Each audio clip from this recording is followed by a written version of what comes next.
kuda kelas E muda. Untuk pemilik kuda agar diperhatikan dan didengarkan baik-baik. Untuk race pertama kami panggilkan Mampat Gemilang, pemilik Raihana dari Kabupaten Bandar Muria, warna kuda pendarang mengenakan baju merah.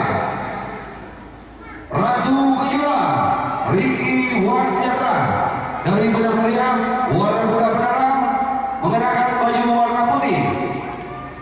Selanjutnya Mungkur Lingo, pemilik Zamzami dari Kabupaten Aceh Tengah, warna kuda pendarang mengenakan baju kuning. Kepada pemilik kuda masing-masing agar membawa kuda ke depan tribun. Ini kudanya lebih tinggi dari yang kemarin. Kelas E muda.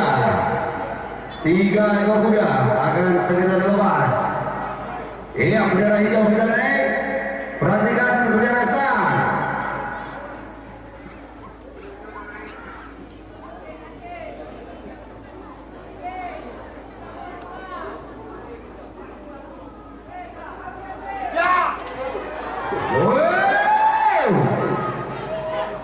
Ya, langsung di sana.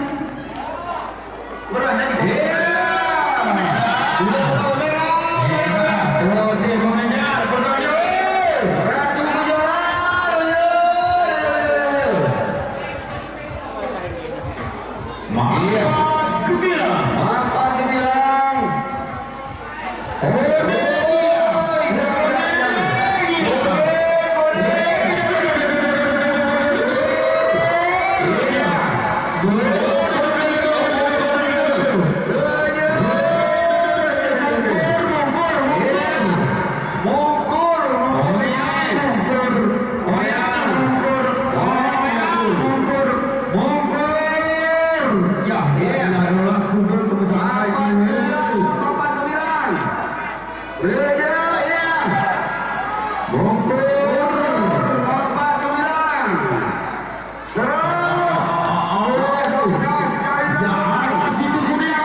Terus, alhamdulillah.